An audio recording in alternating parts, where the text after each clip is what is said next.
Bonjour à toutes et à tous, bienvenue à notre podcast Accéder, c'est exister. Je suis votre animatrice, Leila Emily, étudiante en DECESF au lycée Joseph Gaillard à Fort-de-France, et j'ai le plaisir d'animer cette première émission avec notre reporter du jour, Magali Gabrielle Frédéric de Tigran Moon TV. Bonjour Magali, comment vas-tu? Bonjour Leila, ça va très bien. Bonjour à tous les auditeurs. Et nous avons aussi le plaisir d'accueillir sur le plateau donc les étudiants du DECESF et les seniors de Tigran Moon TV. Soyez les bienvenus, nous sommes très heureuses de vous avoir avec nous aujourd'hui.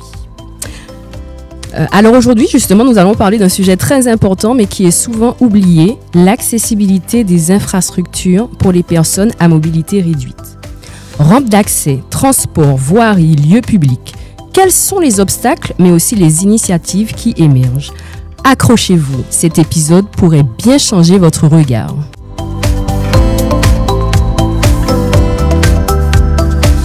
Selon la loi de 2005, toute personne porteuse de handicap a droit à la solidarité de la collectivité.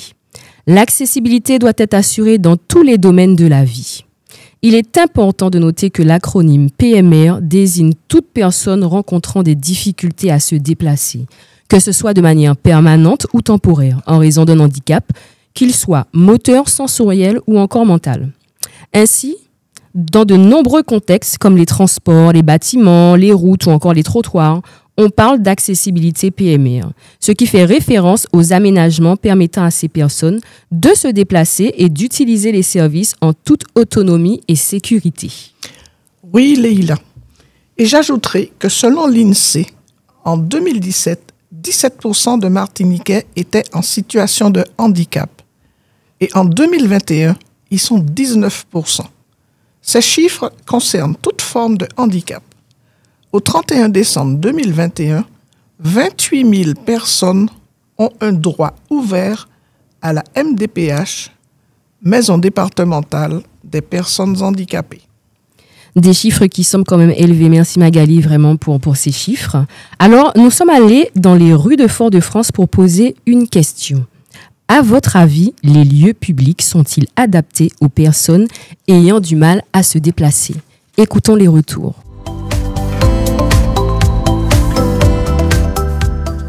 À votre avis, est-ce que les lieux publics sont adaptés pour les personnes qui ont du mal à se déplacer?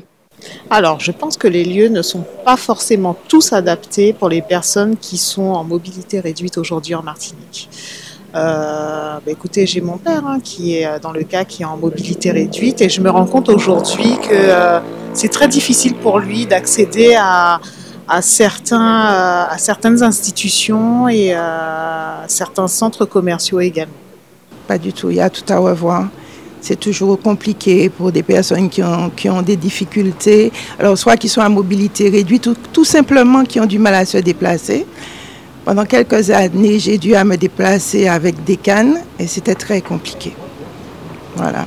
Donc il y a toutes les infrastructures à repenser, à revoir. Très peu, parce que je circule sur Fort-de-France. Les trottoirs sont pas très adaptés, la largeur surtout. Et je pense que j'ai déjà vu des personnes en mobilité réduite pour accéder à une boutique, c'est très difficile quand même. Donc je pense qu'il y a des choses à améliorer. Actuellement à Fort-de-France, en général, en Martinique, non. Parce que j'ai un ami qui est non-voyant. Et quand on va, de toute façon, je l'accompagne assez fréquemment, je suis assez fréquemment avec lui. Donc quand on va à Fort-de-France, les moyens pour les personnes à handicap ne sont pas... Les choses n'ont pas été faites pour que les gens puissent, les handicapés puissent se déplacer dans Fort-de-France, en tout général dans la Martinique. Par rapport à... Parce que moi je vis en métropole, par rapport à ce qu'il y a là-bas, ça n'a absolument rien à voir ici. Vous écoutez le podcast Accéder, c'est exister. Eh bien, dis donc, à l'écoute de ces interviews, on se dit comme ça que ça ne doit pas être évident tous les jours. En effet, je me suis mise dans la peau d'une personne à mobilité réduite. Je suis allée faire une balade dans un centre commercial à Fort-de-France. Et ce n'était pas évident. Ok, nous allons écouter maintenant le reportage de Magali sur le terrain.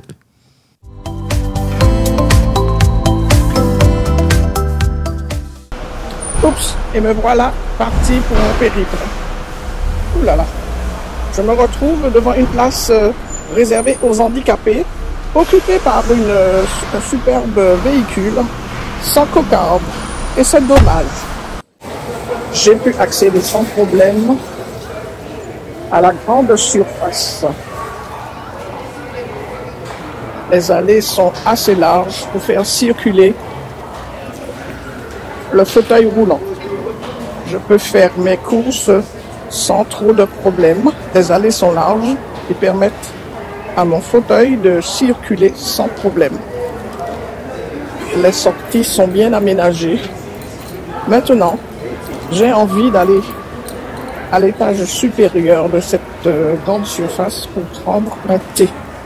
Je me retrouve devant un escalier et une rampe où je peux circuler. Mais voilà, mon fauteuil ne peut pas monter, donc je vais à la recherche d'un autre moyen pour accéder à l'étage supérieur. Oula, où se trouve cet ascenseur? Je vais me renseigner auprès de quelqu'un qui circule. Ah, voilà, nous sommes devant l'ascenseur. Cet ascenseur est effectivement très accessible. Et il y a également, pour descendre vers le parking, une rampe. Alors, qu'est-ce que je fais? Je prends la rampe ou je prends l'ascenseur? Allez, hop, je prends l'ascenseur, qui est très large d'ailleurs. L'ascenseur va monter.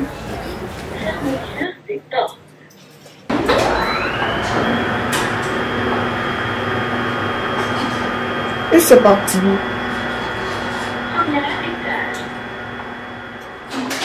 Je vais pouvoir aller consommer donc à ce premier étage et je passe devant effectivement des toilettes qui sont aménagées où effectivement on peut circuler un fauteuil roulant. Les espaces sont effectivement suffisamment larges pour circuler. Je repars vers les ascenseurs pour pouvoir accéder donc à la partie restauration. Ouh là là, oups. Le temps d'attente est assez long. Je viens de terminer mes courses et je retourne au parking souterrain en utilisant un tapis roulant. Il faut faire très attention parce qu'en fait, la zone où le tapis roulant se termine est assez abrupte. Je continue sur ce tapis roulant qui m'amène donc au niveau du parking. Et maintenant, je vais reprendre mon trajet, mon périple, et je remonte au niveau 0 pour retrouver le véhicule qui va me ramener à mon domicile. Dans ce centre commercial, les personnes à mobilité réduite peuvent effectivement circuler sans problème. Le seul petit manquement, c'est le nombre de places pour les véhicules pour les personnes à mobilité réduite. En est-il de même pour les autres espaces où les personnes à mobilité réduite pourraient également aussi se promener? Merci Magali pour ce reportage. J'ai une question. Comment t'es-tu sentie dans la peau d'une personne à mobilité réduite? Quelles ont été tes impressions? Si au départ j'ai eu des problèmes par rapport au parking, où effectivement une voiture occupait la place réservée aux handicapés, le reste de ma promenade dans ce centre commercial a été favorable. C'est-à-dire que j'ai eu les équipements qu'il fallait pour accéder aux étages supérieurs, au tapis roulant. J'ai pu faire mes courses dans le supermarché sans problème. Les espaces sont larges, donc j'ai pu me mouvoir avec mon fauteuil roulant. Seulement, je ne sais pas si dans d'autres structures, il en est de même. Et je pense qu'il y a un travail à faire par rapport à ça. Oui, alors effectivement, donc le centre commercial dans lequel tu as été respecte la loi et donc les conditions, les normes pour pouvoir accueillir des personnes. Mais comme on le sait en Martinique, ce n'est pas le cas forcément partout. Justement, pour ça, nous allons profiter de la présence de nos seniors et de nos étudiantes pour qu'elles puissent nous partager des témoignages à ce sujet. Vous écoutez le podcast « Accéder, c'est exister ». Rosita, est-ce que tu veux bien partager avec nous un témoignage à ce sujet? Oui, contrairement à ce que vient de déclarer Magali, chez nous, j'ai eu à voir en télé une émission justement sur un reportage pour les personnes à mobilité réduite. Cette personne souhaitait se rendre à la bibliothèque Selcher et il a été dans l'incapacité d'y accéder. Pourquoi? Parce qu'il n'y avait pas de lien entre le trottoir et le bord de route pour lui permettre d'avancer avec son fauteuil. C'est vrai qu'il faut reconnaître aussi que la bibliothèque Selcher est un bâtiment ancien, donc qui ne s'est pas encore mis aux normes pour handicapés. Mais c'est quand même malheureux parce que c'est un lieu public et je me dis que ça devrait être fait depuis fort longtemps. Voilà. Donc, il n'y a pas de rampe à la bibliothèque pour pouvoir permettre l'accès par le fauteuil. Même pas de rampe, mais l'accès depuis la rue. Depuis la rue. Ça n'existe pas. D'accord, très bien. Donc, il a dû renoncer. Donc là, on voit qu'effectivement, il y a des infrastructures qui reste du travail à faire et qu'il y a des infrastructures qui ne sont pas encore adaptées pour recevoir ce public. Ce public, tout à fait. Très bien, merci. Dina, vous souhaitiez réagir à ce que vient de dire Rosita? Oui, je voulais dire que pour de nombreux bâtiments publics, des efforts ont été faits. Il y a maintenant donc une rampe d'accès à la bibliothèque Selcher. C'est une très bonne nouvelle. Oui, mais quand même, je dois dire qu'il y a quand même des efforts à faire. Parce que j'ai le souvenir donc d'un déjeuner qu'avait organisé ma chorale au centre nautique de Selcher. Il y a un escalier donc pour y accéder. La salle est très belle et malheureusement, nous avons oublié les personnes à mobilité réduite. Et donc, conséquence, il a fallu de gros bras pour pouvoir les amener à la salle. Et ça nous a fait un peu mal parce que ce déjeuner qui avait un côté convivial montrait que les personnes à mobilité réduite étaient les grands oubliés. Mise à l'écart finalement. Et est-ce qu'une rampe aurait suffi au niveau... Non, il a fallu... Et après, nous avons organisé un autre déjeuner par rapport à ce problème. On a dû changer de salle. D'accord, très bien. Et vous avez quand même trouvé une salle en Martinique qui pouvait accueillir les personnes, qui était adaptée? Oui, mais nous n'étions pas, hélas... là, il y avait des possibilités d'accès, mais malheureusement, on nous a installé des tas de stands, etc. Et puis, il y a eu la pluie qui a été un problème après. Bon, ok, très bien. Merci Dina pour ce retour. Alors, nous avons avec nous Alésia aussi qui va nous partager un témoignage. Bonjour, alors je travaille dans la restauration et effectivement, le restaurant possède une place de parking pour les personnes porteuses d'handicap.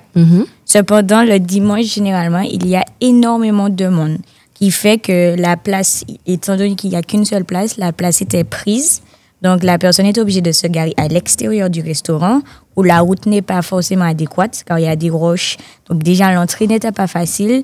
Et même à l'entrée du restaurant, la table, comme lors de la réservation, il n'avait pas précisé que c'était personne porteuse d'handicap, la table qui était pour eux, réservée pour eux, n'était pas adaptée, qui fait qu'on a dû tout changer pour pouvoir les accueillir au mieux. D'accord, très bien. Merci de ton retour, Alésia. Alors, merci pour tous ces témoignages, vraiment qui nous permettent de mieux comprendre un peu ce qui se passe sur notre île. Et pour approfondir le sujet, notre reporter, donc Magali, a interviewé Madame Chauvet-Daniel, assistante sociale à la DEAL. Elles ont échangé sur les infrastructures et les solutions qui sont apportées aux problèmes des personnes à mobilité réduite.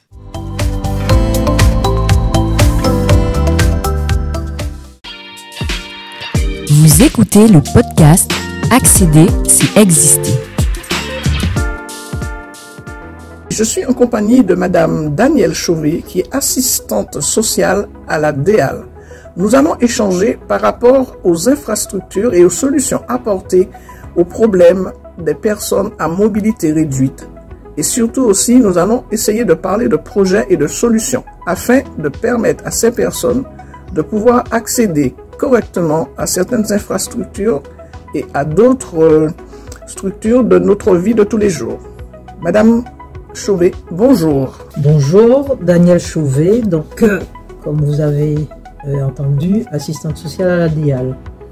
Magali m'interroge par rapport aux besoins des personnes à mobilité réduite en Martinique. Et sa question est, est-ce que la Martinique répond aux besoins de ces personnes? Alors, il me semble que le problème du handicap est un problème qui a été pris en compte, mais depuis pas très longtemps. Et le souci de la mobilité, encore moins. Alors, il y a un certain nombre d'efforts qui sont réalisés pour pouvoir permettre l'accès au trottoir aux personnes en fauteuil roulant, mais les choses sont tout à fait à un stade de balbutiement. On peut éventuellement aller dans certains coins de la ville, Fort-de-France, mais je ne pense pas qu'une personne effectivement en fauteuil roulant peut tranquillement se promener, dire qu'il sort effectivement de Fort-de-France pour aller à Schellcher. De toutes les façons, les trottoirs sont bien trop hauts pour permettre l'accès. Pensez-vous que la politique d'action par rapport à la prise en charge des infrastructures dédiées à permettre aux personnes à mobilité réduite de pouvoir circuler? Par exemple, pensez-vous que les accès aux infrastructures, les immeubles, les logements de toutes ces personnes sont-elles adaptés? Alors, on a parlé tout à l'heure de la mobilité surtout à l'extérieur, mais de toutes les façons, l'un découle de l'autre. Il me semble que en matière d'habitat, par exemple, on ne peut pas envisager que quelqu'un à mobilité réduite soit tout à fait effectivement dépendant et indépendant plutôt. Et certes, il y a des ascenseurs, il y a des choses effectivement dans le cadre des logements, mais il y a des choses qui manquent encore, qui ne facilitent pas l'intégration de ces personnes dans la vie quotidienne. S'agissant de l'institution, alors c'est vrai que pour travailler à la DIAL, donc avant notre ancienne structure qui était l'équipement instruisait des permis de construire et on n'était pas encore dans l'ère du développement des infrastructures adaptées aux personnes à mobilité réduite. Maintenant, ce domaine est dédié aux municipalités. Je ne suis pas sûr non plus qu'il soit dans cette démarche. Alors, si on regarde de manière plus large la loi, qu'est-ce que la loi fait? C'est vrai qu'il y a beaucoup de manifestations, il y a beaucoup de forums, il y a beaucoup de choses, mais on avance parce qu'il y a des gens de bonne volonté, mais les choses sont encore très difficiles. Je voudrais vous apporter quelques précisions quant à mon activité en direction des personnes porteurs de handicap, en tout cas à mobilité réduite. Nous avons souvent eu des personnes qui rencontraient des difficultés par rapport à des problèmes de santé pour se rendre au travail. Et donc, il s'agit effectivement de processus qui existent, hein, effectivement, tout à fait légaux. Et donc, on pouvait permettre à des agents qui étaient dans ces situations de bénéficier du transport domicile-travail. Donc, un agent pouvait transporter. Alors, il y avait deux types quand même de transport. Ça pouvait être simplement un taxi, mais nous avons eu aussi l'occasion d'utiliser des véhicules adaptés. Donc, on faisait appel à une compagnie qui avait des véhicules adaptés, qui pouvaient sortir effectivement une rampe d'accès pour permettre à la personne de rentrer dans le véhicule. Voilà. Qu'est-ce que je peux vous dire encore? Les rampes d'accès. Alors, nous avons eu aussi, à une époque, une personne qui était malvoyante et nous n'avons pas pu aller jusqu'au bout de notre démarche, mais il était question de mettre en place des bandes qui permettraient effectivement qu'elle puisse s'orienter pour se déplacer au quotidien, aller aux toilettes, sortir du bâtiment, etc. Donc, certes, il y a des choses, donc je ne dirais pas qu'il n'y a rien, mais il y a encore des choses à faire pour permettre effectivement que les personnes à mobilité réduite soient incluses dans la société. Je vous remercie donc, Madame Chauvet, pour cet échange et à bientôt. Magali, un mot pour la fin? Même s'il y a eu de gros progrès, l'inclusion des personnes à mobilité réduite reste problématique dans notre société. Il faut donc faire des efforts dans la sensibilisation et de la prévention. C'est ainsi que se termine cet épisode. Merci à Magali, notre reporter sur le terrain, à notre invitée, Madame Chauvet, au public et à vous, chères auditrices et chers auditeurs, pour votre écoute attentive. Ce podcast a été réalisé par Happy Silver en collaboration avec les étudiants du diplôme d'État de conseiller en économie sociale familiale du lycée Joseph Gaillard et les seniors d'Happy Silver.